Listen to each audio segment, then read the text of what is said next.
Welcome to our presentation today. I am with Tom Dahlborg of Dahlborg Health Caring Leadership Group. And today we're going to talk about another break in our healthcare system and its impact on patient care. Thank you for joining me today, Tom.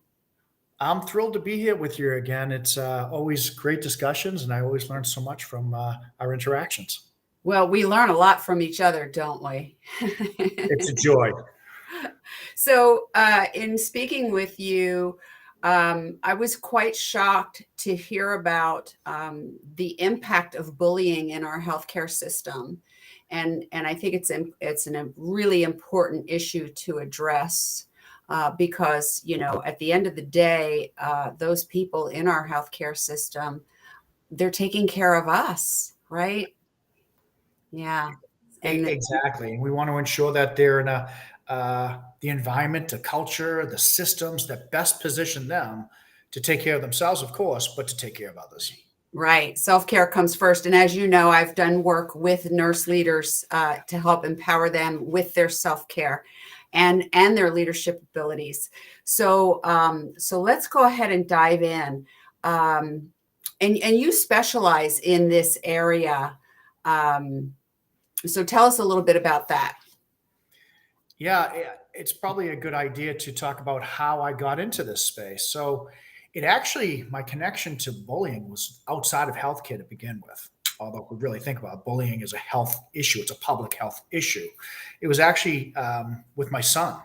My son was bullied predominantly by adults. He was born with neurological challenges. He was heavy, he was a big kid. I ended up writing a book about it. And it was years later, after the book was out and I was talking about bullying, that he actually came and told my wife that when he was back in fourth grade, he had put a belt around his neck and tried to commit suicide. And so, thank God, he was not successful, and he's seeing a psychiatrist and counselor, and he has his own podcast called Strength Through Vulnerability, and he's helping others, and especially young men, but everyone, access the mental health system, understand it's not a weakness to access the mental health system. And he's getting himself help again as he's helping others. And so I've worked in healthcare for 40 years and everything was working in parallel. And I'm married to an amazing nurse. And I started hearing more and more stories about bullying in healthcare and bullying within the nursing sphere itself. And then I started, like you just alluded to, looking at some of the data. And I said, it'd really be interesting to see what we've learned through child bullying of children and bullying in the healthcare system and how much intersection there is. And we've learned a ton. So that's another reason why I'm so happy to be here with you, is to help, like I said, learn and share with you. And, we made a ton of mistakes when it came to bullying of my son, and we've learned from it. And again, hopefully we can help others. Would you like to share with us that book so that others can access that? Sure. It's called The Big Kid in Basketball and the Lessons He Taught His Father and Coach. And it started off really as a journal, as I was working through as a parent and then eventually as a coach, all the things we were going through together. And then it became a little blog, and then that I wasn't publicizing, but people started reading and said it needs to be a book, and it became a book. And since then, I've been, like I said, on the speaking circuit, now with my son, co-presenting, talking about bullying and how we can, like I said, make things better. Yeah, it's a serious issue. When we wrap up, be sure to send me a link to that book, and I'll post it in the description area of the video. So this is a pretty severe issue from what we talked about and some of the statistics that you shared with me. And so I just would like to read some of these statistics, and just like with any stats, it always depends on who's doing the study. So what I'm about to present is the average that you have found, correct? Correct. Yeah. Correct. So what you gave me was 44% and up to possibly over 80% of nursing staff members have been bullied. That's pretty shocking. It's true. 71. Teresa, it's funny, as I was preparing for our talk today, just yesterday, out of the United Kingdom, came an article from Nursing Times out of the UK again, and it was all about nurses being, they use the term othered in Oh, practice. And what it means is you're not part of the in crowd. You're an other. You're outside of us. And again, it talked about the level of bullying in the UK. And their statistics showed that 34% of nurses are leaving or considering leaving because of bullying. So clearly, there's a lot more bullying or othering, as they would call it there. But it's just fascinating. So it's a U.S. program problem or challenge, and it's in the UK, and it's universal. And so we have a lot of challenges in this space. yeah, and it's sad because, as you know, I have a passion for nurses, and there's such a critical link between the doctor and the patient, and to find out that this is going on is heartbreaking to me. Bullying in any circumstance is heartbreaking, but when it starts to affect the care that patients get, this is a serious problem. Exactly. And how often do we want to say, it's the bully's fault? Well, yes, the behavior is unacceptable. And so it's a both and. What else? What systems? What have we done as healthcare leaders or others that have contributed to or driven people down these pathways? Yeah. Because people don't wake up to harm, to hurt. They don't do that. Most people, almost nobody does that. But we've created a model, we've created a system. So it's I'm married to an amazing nurse. I work with nurses all the time. And just like you, I respect them greatly. I believe they're either number one or number two most respected profession in America right now. And there's a challenge here. And I think we just need to, put our heads together and our hearts together and help make it better. Let me review some more of these statistics for our audience, and then we can talk about how we got here and how we get out. So, another statistic that you gave me is 71% of physicians and nurses have linked bullying to medical errors. That's really, really, I mean, I was shocked when you told me that. And we talked briefly on a Zoom call about how that plays out. Would you like to tell us a little bit more about that? Sure. And, a lot of times when we think of bullying, especially when we're thinking, again, the parallel to the child bullying or bullying of children, how often do we say, oh, toughen up or toughen up or don't be so sensitive or some of these types of things? Bullying is not only about teamness. It's not only about engagement and satisfaction. It is a life and death situation here when we talk about health, as you saw with my son, as I said about my son, there too, of course. But in healthcare, what happens is when you eliminate trust and you eliminate safe place and you eliminate opportunities to be vulnerable because you're going to get bullied or being harmed in some other sort of way, you start to withhold information. And in healthcare, the research shows the most dangerous time for a patient during their health journey is during a care transition, as they call it. So going from primary care to specialist, or from the hot inpatient to rehab, or whatever it might be, from one ward to another. It's a care transition. So now, if you have this culture where it embraces bullies and that type of behavior, now these nursing teams and others, because it does hit others as well, are less likely to say if they notice something's wrong, or if they have a question, or if they have a concern, or if they think someone might not have done something the right way. They're withholding information. And that is just a driver when we think about patient safety in harm that's taking place for patients in the healthcare system.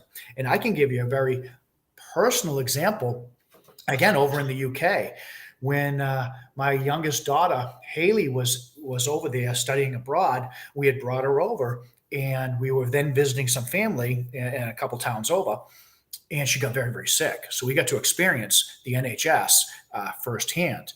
And so we went from one clinic, then they sent us to the hospital, and then eventually we saw the physician, and then he positions us in a room for her to have IV therapy and some other therapies she was supposed to have. Long story short, hours upon hours later, we look, the entire place is black. There is no lights on. There was no communication from the doctor to the nurse during the day, to the nurse during the evening, to they just left us there. So my daughter didn't get the care she needed because of lots of different situations, lots of different workflow and systems issues. And from our understanding, a lot of discontent and incivility or othering or bullying within that care team as well. So it happens, and it happens far more often than we think.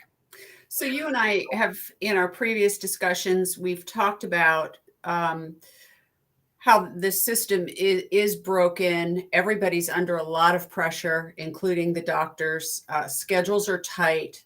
There's a lot going on in our healthcare system that opens us up for error. So this is just another area where, and with my training in energy leadership, when I hear you talk about this, how it translates to me is there's so much pressure that their lens just gets completely shut down. And when that happens, you're not thinking clearly, you're not in the moment, you're not at your peak, you're not able to do your best. Wouldn't you say that's pretty accurate? Absolutely. I think that's a driver of why these behaviors take place for sure.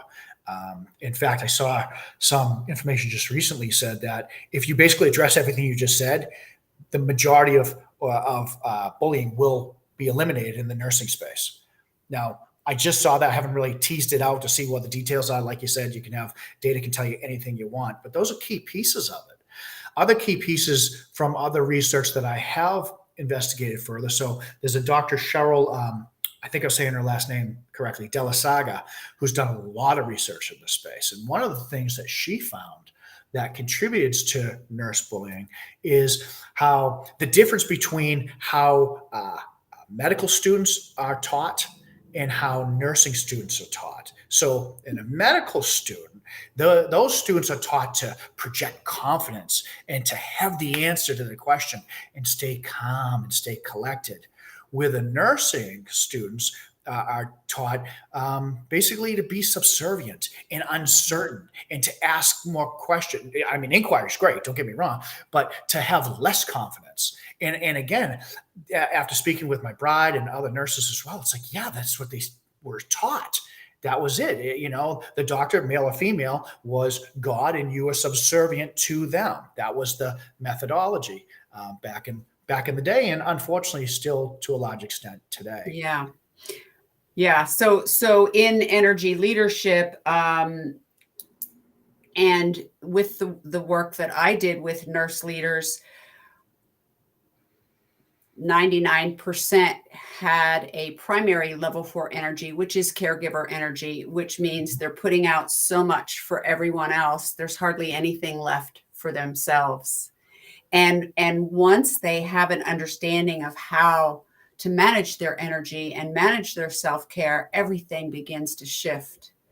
And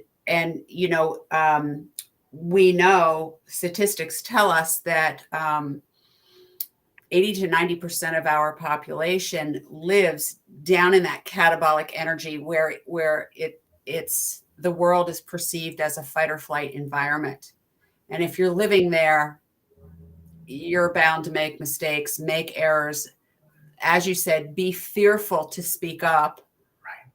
So it's a terrible place to be. It certainly is. And again, that Dr. Della Sega, her research points exactly to what you were just talking about, that because nurses, as you just described, don't have that place to go to decompress, to have that discussion with somebody on what they just dealt with, how they were holding a mother as a child dies, but then they have 14 more patients to take care of.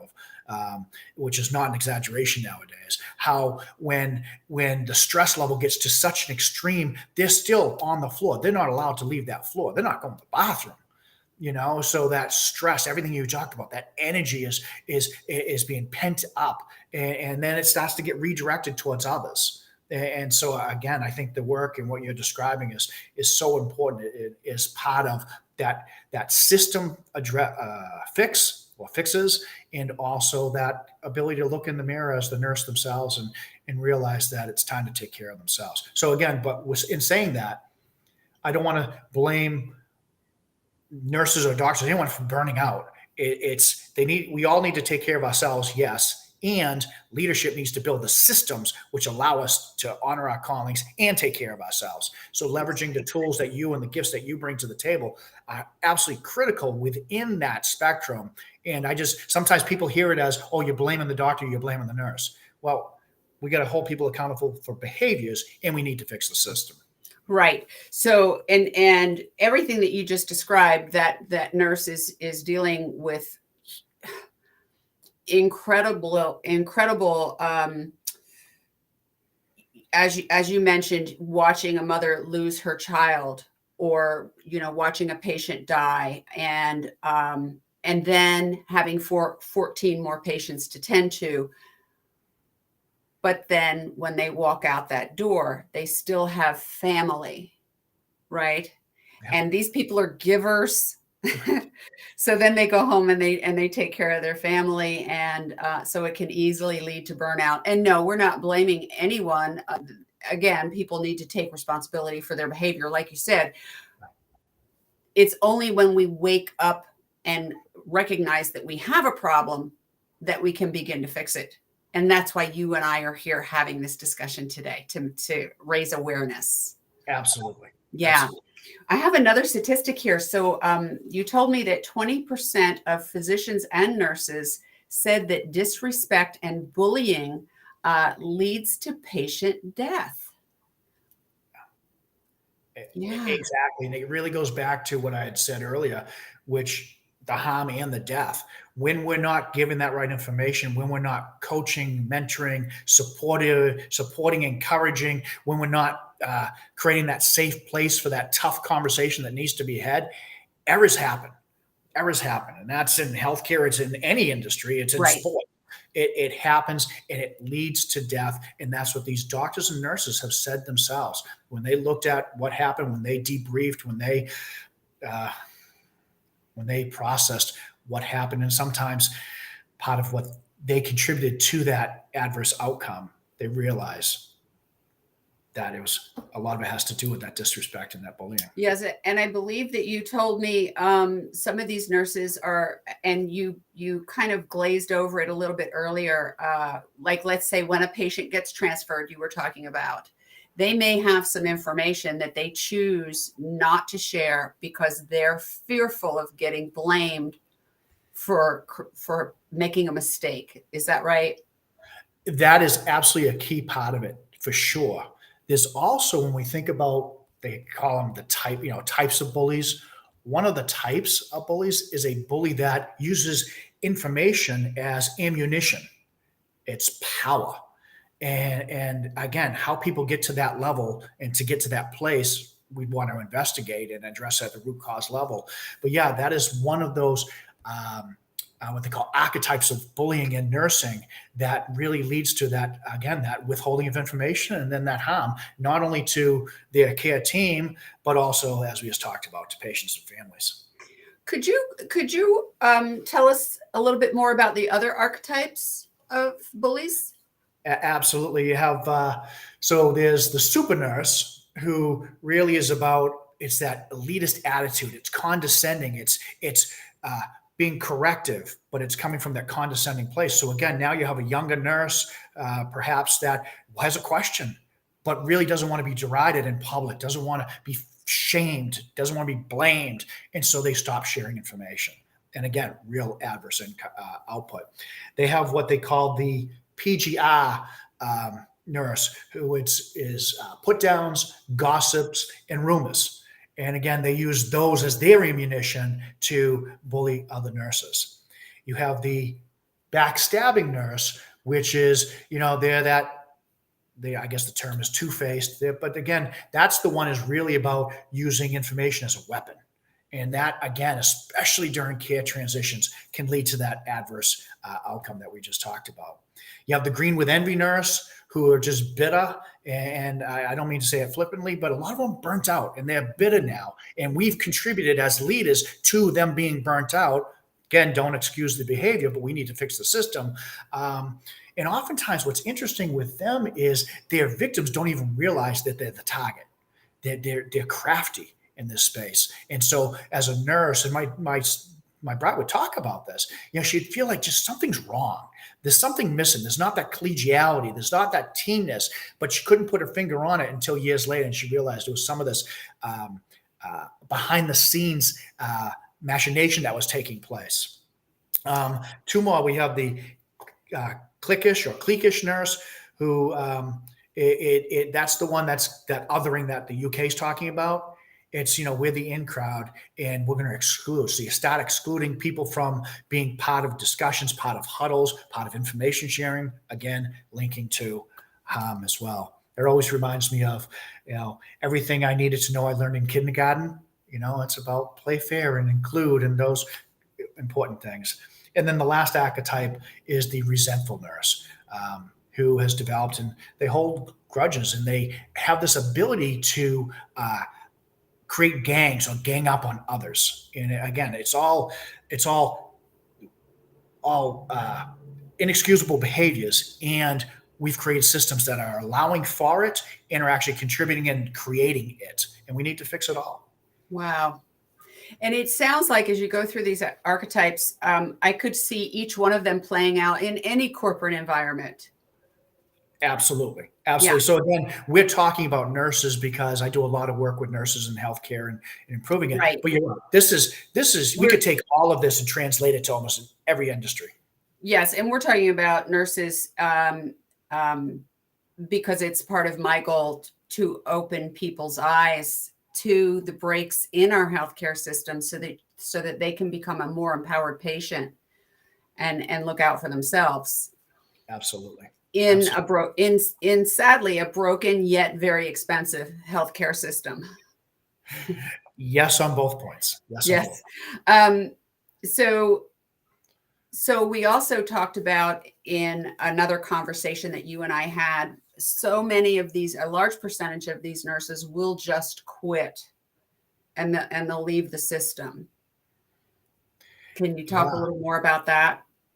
Absolutely. So when we think about, there's a lot of talk around the Great Resignation and we talk about burnout and suicide of physicians. One physician commits suicide per day because of the broken system.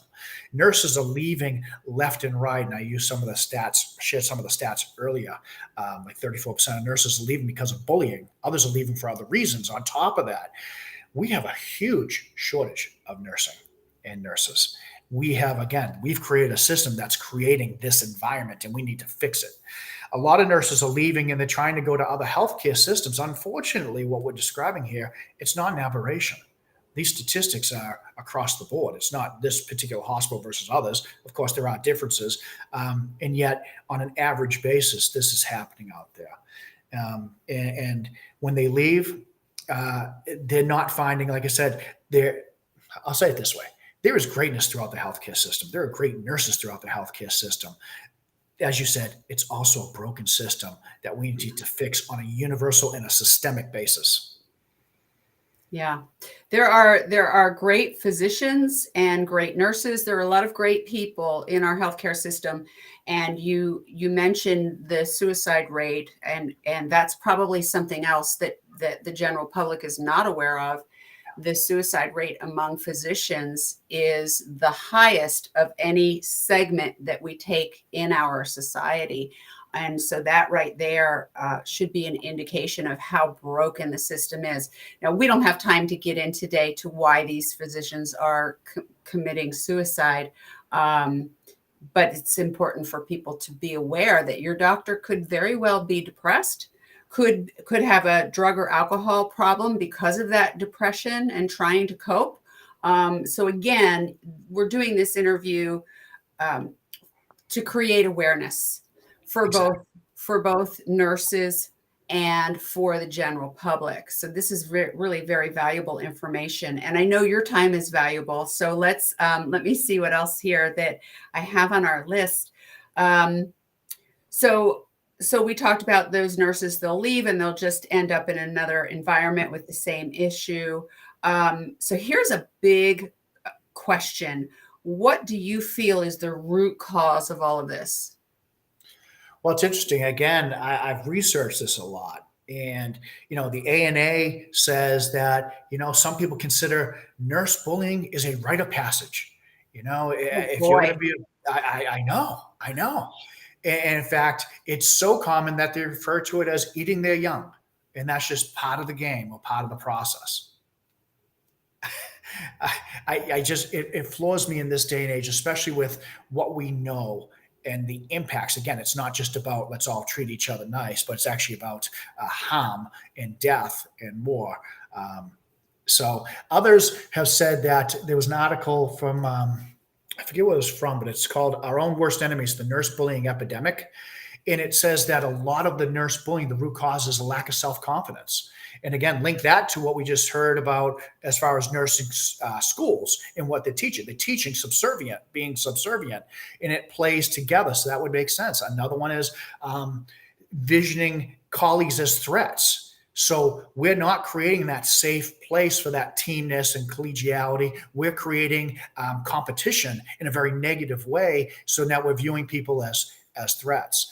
It's another piece of it is in healthcare, and especially now, but always, quite frankly, we are so short on staff. What are we doing? We're taking that floor nurse, putting them making them a charge nurse, then making them another level of nurse leader without training them, without positioning them, without the years of wisdom that you gain. And when you feel that you're not well suited for those types of roles, then a lot of times what you do is you look for who else is, quote, successful.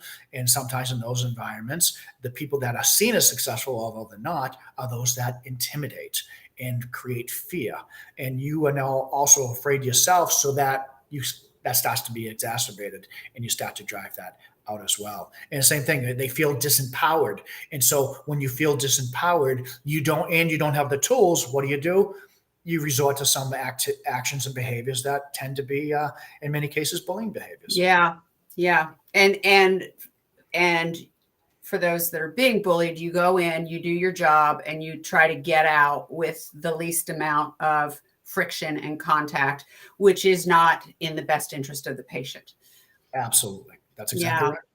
Do you have any statistics on the percentage of patient deaths? We didn't talk about this previously. I'm kind of throwing this out at you.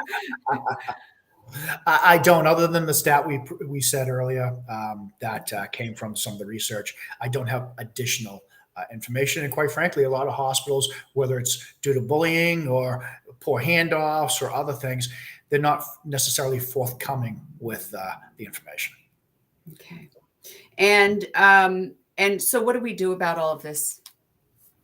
Well, it's interesting, especially when I still do a lot of talking in the child bullying space. A lot of things that we try to do. There's an old saying, "The highway to hell is paved with good intention." We Yes. have all these good intentions to do good things to stop bullying for children. And what I found was, again, linking it to what's happening in healthcare, a lot of those things that we have good intention about don't work, and in fact can do the opposite. So if you don't mind, I'll start very quickly with what doesn't work, because a lot of hospitals and other organizations try these things. As an example, zero tolerance policies, standalone zero tolerance policies. A lot of the hospitals and health systems have implemented it. But what has happened is, and the research shows us, the threat of termination of others and subsequent retaliation often discourages the reporting of bullying. So what has happened in many of these places, and this also is with the children in schools, is bullying goes up as zero tolerance policies are implemented.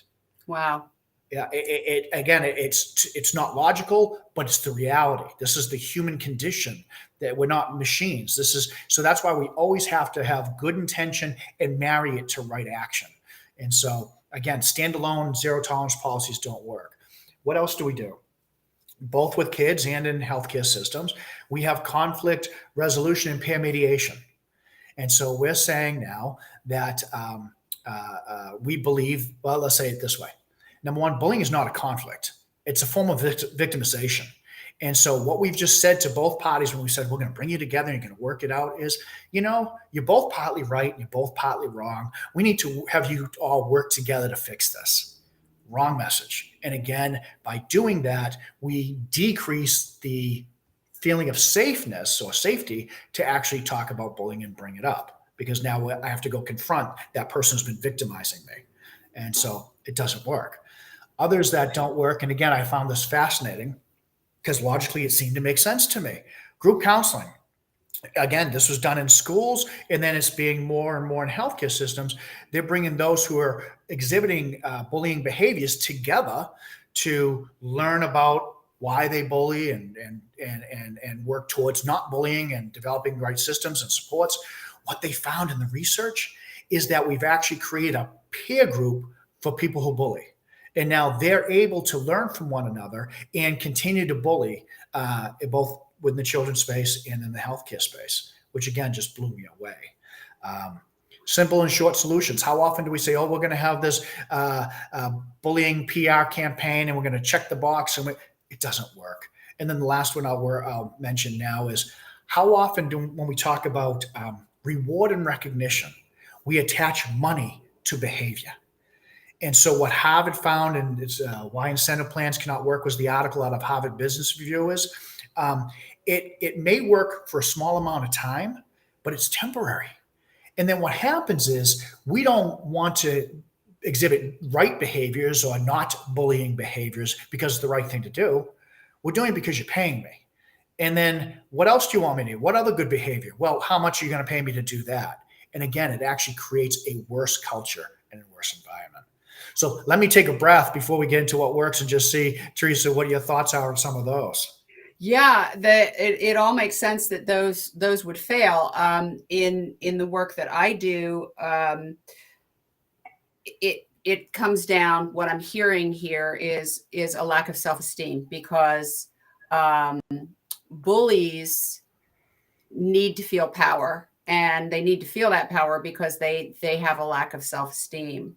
And so boundaries, I call it the new B word in my practice. Boundaries is a big deal, and healthy boundaries. When a person has healthy boundaries, it puts a stop to a lot of abusive relationships. And it's not 100% successful. Sometimes when you're dealing with a narcissist, it doesn't matter how good your boundaries are, they're not going to stop. But in a lot of cases, we treat people how to treat us, or I should say we train people how to treat us, and they act accordingly. And when we start putting those boundaries in place and we start to retrain people as to what we will accept and what we won't accept, things then slowly begin to change. So that's my take on that. Yeah, it all makes sense. It all makes sense. Now, some of the things that do work, and you can see, again, you can think about systems and organizations, and then each of us, or systems and leaders and each of us. So some of the things that do work, how often do healthcare systems create values and behaviors associated with values, which is awesome, but they do it at the C level. Well, if you want to create values and associated behaviors, engage the nursing team. Engage all the teams. Make sure you have those voices are being heard and they're engaged and they're part of the process. We typically don't. Set clear expectations and communicate all those expectations to everyone. Bullying prevention, develop it, so it's embedded in the culture. Such things as make it really, really easy to report bullying and without any retaliation. And number two, set the culture. Engage folks so that when someone is being bullied, literally others will stand with them, and call out the bullying behavior at that moment. Set that as an expectation, because oftentimes it's all done in back channels. And as we know, people don't even report in many, many cases.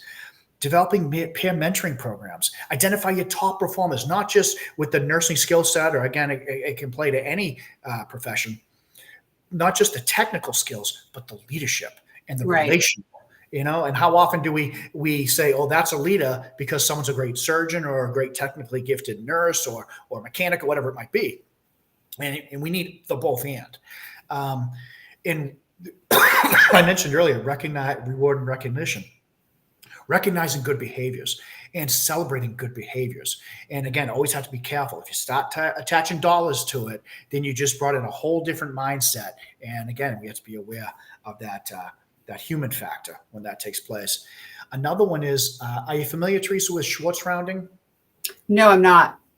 It links to what we were talking about earlier. Schwartz rounding comes out of Mass General, I believe. I believe that's where the Schwartz Center is.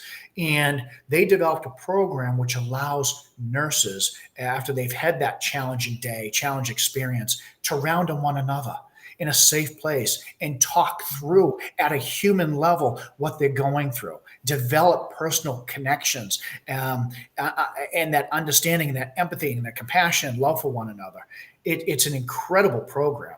It can be done in all different ways, but the point of it is create that safe place for us to take care of ourselves and to help take care of others at the same time, as part of that process. And then I mentioned earlier, because you had said some of these things, it's like when healthcare organizations actually give nurses and nurse managers autonomy and flexibility and resources, a lot of these bullying behaviors go away because they're not in that fear place. They're actually positioned to honor their calling. And that goes back to the 94-6 rule. I can't remember last time I joined you. Did we talk about the 94-6 rule? I don't think we did.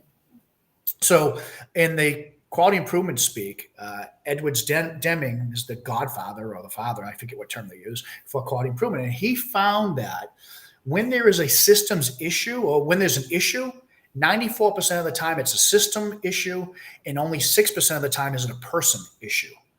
And yet as leaders, what do? We go and blame a person. Right. We forget, look in the mirror, what system did we create that led to that? And then now you might have to hold both accountable, but it's really, really important to do so. And that is, again, if we position nurses to honor their calling, a lot of the bullying goes away. If we create that safe place and that expectation that we're going to stand together, a lot of the bullying goes away. We need to create that at a system level. Some as leaders and even as individuals, just a few more.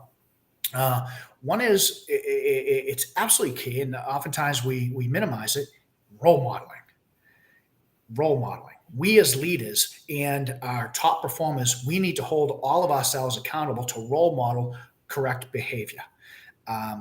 When you think about how we communicate and how we develop trust and what people see in us or understand from us, 7% of that understanding comes from our words.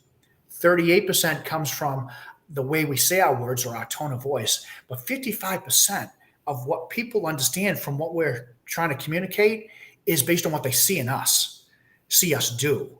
And so if we have people in leadership and others not bullying, we're going to help to address bullying. We're going to help to stop bullying in and of itself.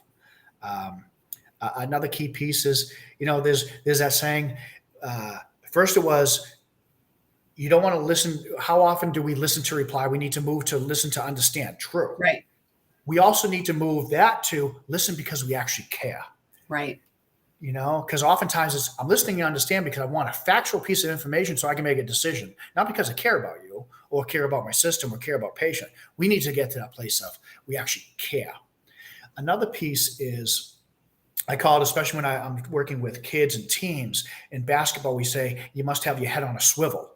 And what that means is if I'm guarding a player, if I'm playing defense against a player, that's great. I need to keep my eye on that player, but I also have to know where the ball is. I have to know where the other players are. So it's keep your head on a swivel so you can see it all. And it's the same thing in healthcare. We need to, as leaders, we need to make sure we're taking care of and keep an eye on ourselves. We need to make sure we're doing the same thing for our team and our department, but we also need to make sure we're doing it for that other team and that other department. We all need to keep our heads on a swivel. We all need to be looking out for one another. That's when we actually create that universal culture where we of caring and compassion and love, where we're caring about one another and holding each other accountable to make sure that we're establishing the right behaviors and the right values and we're doing the right things. It makes perfect sense. So you can't do it from the bottom up. You have to do it from the top down. You have to change the organization, starting with values and culture. Yeah. Absolutely. Yeah. Absolutely. And then when you insert into it the work you do with energy and that self-caring and stuff, that's such a key element within the systems fix, the systems change. So it's all the above. Because again, I see people go, oh, we just need to fix the system. No, we need to just fix the person. No, we need it all. We need it all. Exactly. Because, of course, of course, physicians are key to our healthcare system, but nurses, in my opinion, are just as important, because when the doctor is rushing to the next patient, which they often, they're, as we discussed earlier, they're under a lot of pressure. That's why the suicide rate is so high. It is the nurse who connects the doctor and the patient. It is often the nurse who's left behind to explain to the patient what the doctor just said, and to carry out the instructions for proper care, so that the patient is getting the best care possible. And when I went through my journey with chronic health condition, that's when I learned to appreciate nurses, because they were always the last one out of the room, and they were the ones that I could turn to and say, what did he just say? Or what did she just say? And so they're just, I've admired them for many, many years, and it just breaks my heart to know that they're under so much pressure. um, and I know that your organization does a lot of work to help turn this around. Yes? Yeah. That's exactly So right. let's not leave without telling people how they can reach you. Should there be a nurse leader or a hospital administrator who's listening to this, let's tell them where they can reach you, Tom. Absolutely. And one quick story aligned with what you just said. When I got sick, I was in 2001. I was told I would never work again. I was told getting line for a heart transplant, and I remember being so dark and so depressed and in the hospital all alone. It's pitch black, and a nurse walked into my room, and she sat at the edge of my bed, and she held my hand, and she said four magic words that I will never forget. And she said, "Tom, I've got you." And that's what I needed, Teresa, to know I was going to survive that night and get through. And I knew she was going to be there. Nurses are amazing, to your point. They are so key and so critical. And it behooves us as leaders to create those systems that do not drive them to some of these behaviors. And in fact, do just the opposite, allow them to honor their calling. So Dahlborg Healthcare and Leadership Group does a lot of work in that space. If folks want to reach me, three ways. One, I give out my cell phone. It's 207-747-9663. Second way, website, dahlborghlg.com. And all our services and contact information is there. And then lastly, my email is tom@dahlborghlg.com. And your byline is putting. Oh, okay. I'm going to mess this up. Tell us what your byline is. I know it so well, and I love it. Putting health caring in the healthcare system. I think I got that backwards. Just a little backwards. So it's I typically will say together with heart change, so changing our hearts, we will transform healthcare to health caring. Into health caring, yes, and that's exactly what we need. Yeah. Absolutely. Absolutely. Anything else you would like to say in closing? Just thank you, Teresa. The work you do with all that you're supporting in the healthcare system and beyond, it's special, and I don't think it gets the recognition that it should. And I think more and more the research is showing the type of work that you do. Number one, it has a better effect than lots of current things we do in medical care and other methods, and it does less harm than what we're currently doing in healthcare. And so thank you for all you're doing each day and for having this venue that we can learn and share together. Thank you. Thank you for that recognition. It means a lot, because I don't always get it, because people don't understand what is going on in the healthcare system. You and I both have experience. Yeah, we live it. We lived it. So we know. And again, you know, my ultimate goal is for patient empowerment, and the more that we can educate the patient, the better their chance of having a successful outcome. And my approach is both grounded and spiritual, because you need both if you're going to get well. Um, so thank you for that recognition, and you know, let's get this world healed, and let's make the world a better place. Absolutely. Together. Yes, together. So I'll put all of your contact information in the description area of the video. Please send me the link to that book on bullying and your son's story, which is absolutely amazing. And I'll make sure that that gets put in there as well. And I'm sure you and I will talk again soon. I look forward to it. Thanks, Tom. Thank you, Teresa.